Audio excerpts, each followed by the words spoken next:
ગુજરાત સરકાર અને વાહન વ્યવહાર મંત્રીશ્રીના માર્ગદર્શન હેઠળ હોળીના તહેવાર નિમિત્તે એક્સ્ટ્રા બસો દોડાવવાનું આયોજન કરવામાં આવ્યું છે। તમારી સોસાયટીના 52 મેમ્બરો હશે તો બસ તમારા સોસાયટીના આંગણે આવી જવાના હતા। આંગણા સુધી સેવા આપશે। આમાં ઓનલાઈન બુકિંગ કરવાનું રહેશે। દાહોદ, ઝાલોદ, જૂના અને અન્ય જગ્યાઓ માટે આ બસ દોડાવવાનું આયોજન કરવામાં આવ્યું। આ વિસ્તારોમાં એક્સ્ટ્રા 500 થી વધુ બસોનું આયોજન કરેલ છે। આ એક્સ્ટ્રા બસો તારીખ 10, 11 અને 12 કરવામાં આવશે, જેથી મુસાફરોને હાલાકીનો સામનો ના કરવો પડે અને આ એક્સ્ટ્રા બસોમાં કોઈ જાતનું ભાડું વધારવામાં આવશે નહીં। જે રેગ્યુલર ચાલે છે એ જ ભાડું રહેશે।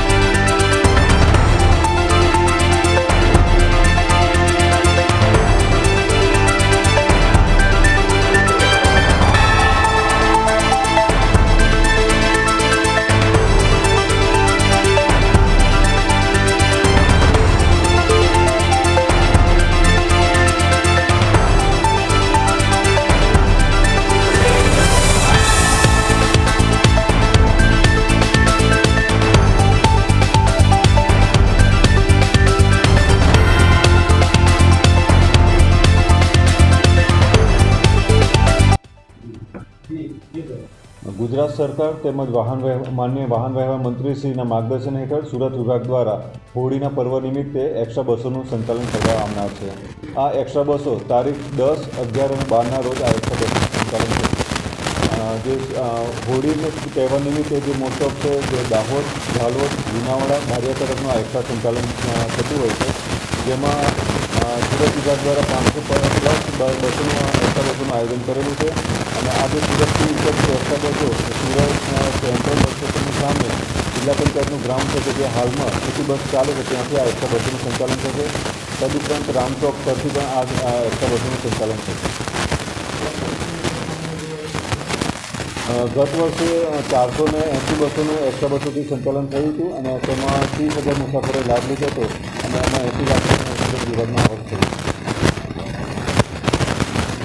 આ વખતે અમે 550 બસોનું આયોજન કરેલું છે અને આમાં 1 કરોડ સુધીની આવક આવશે અને અમે ટાર્ગેટ છે કે 40,000 થી 45,000 મુસાફરોને અમે પરિવહન કરીશું। દરેક વખતે સુરત હોળી અને ધૂળેટીના પર્વ દાહોદ, ઝાલોદ, લુણાવાડા, બારિયા તરફનું એક્સ્ટ્રા સંચાલન હોય છે અને તદુપરાંત જે અમારી જે એસટીની જે હોય છે કે એસટી આપના દ્વારે જે અમારે જે 52 પેસેન્જર એક સાથે હશે અને પોતાની જો માંગણી હશે તો એમને સોસાયટી સુધી અમે ગાડી આપીશું અને એમના વતન સુધી ડાયરેક્ટ એમને મુસાફરી કરી શકશે।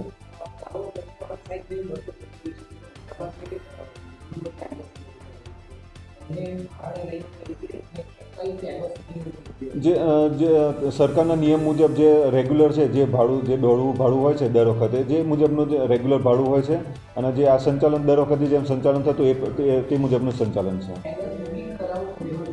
જે અમારું રેગ્યુલર બસો છે જે એમાં રેગ્યુલર બસો જે ઓનલાઈનમાં છે તેમાં ઓનલાઈન બુકિંગ થશે। જે આ જે બસો છે એ ઓફલાઈન છે।